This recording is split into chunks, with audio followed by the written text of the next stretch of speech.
Welcome to Twinkle Talk Bedtime Story.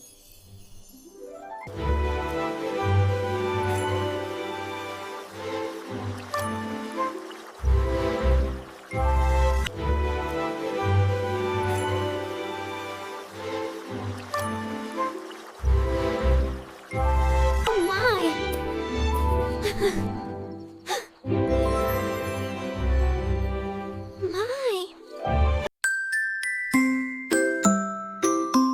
The tiny little spider crawled up the garden hose. Then came a shower and down the spider goes.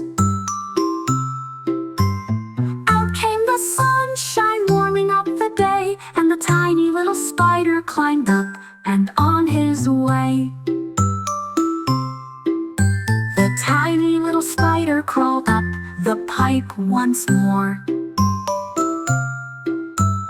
Then came a drizzle and down he slid before. Bright came the sunlight, chasing clouds away, and the tiny little spider climbed back without delay. The tiny little spider made his way up high. Raindrops came falling from a cloudy sky. But soon came the sunshine, golden and so bright, and the tiny little spider gave it one more try.